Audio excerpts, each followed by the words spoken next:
Ni Sir Edwin, no, pagdating sa bakuna, depende sa sakit ng farm. Yun po yung number one natin na i-check. Hindi porke ganito, ganyan, bigay-bigay lahat. Sabi kasi ganito ay napanood ko sa YouTube, ganito. Hindi po, dapat i-check niyo po kung ano yung meron po na sakit sa farm. Or, hindi man sa farm, pero yung prevailing sa area.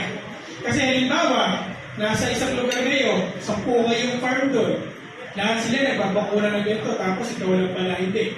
Diba? So, kailangan aware ka rin. Kasi ang mga virus po na ganyan, alam naman, diba tayo sa COVID period, diba?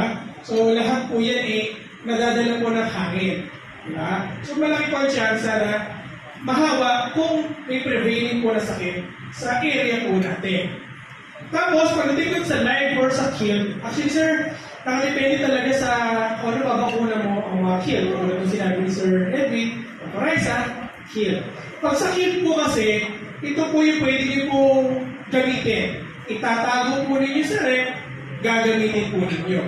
Pero yung mga live, katulad ng NCD, yan, mga fallbacks, yan po pag binuksan po ninyo, dapat po pa-consume po ninyo sa loob ng 2 hanggang 3 oras. Pag sumabot po ron, beyond doon, most likely magkakaroon po kayo ng vaccination failure.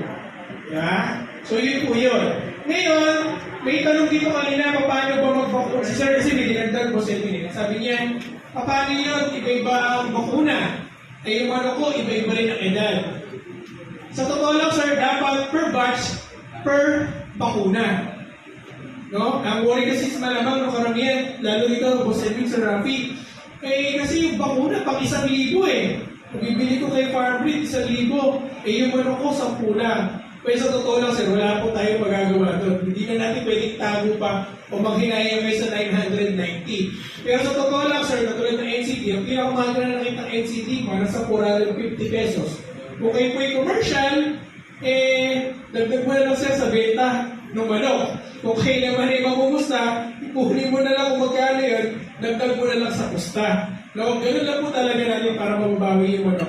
Kasi ang concern natin, ayaw magbakuna, hindi naman may sakit na pero ayaw magbakuna. Ang problema po kasi nun, sir, kukunin ang manok nyo kung kailan ready ng ilaban. Kung kailan malaki na yung gastos nyo, di ba? Makakapanginaya. Sige mo na kinaya ka dun sa 400 o 500 na bakuna.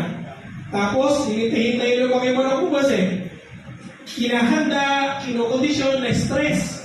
Doon lumabas ang sakit. Diba? At the end of the day, ang sakit, sir, nandyan lang yan sa paligid, hindi mo nakikita. Pero papasok po yan sa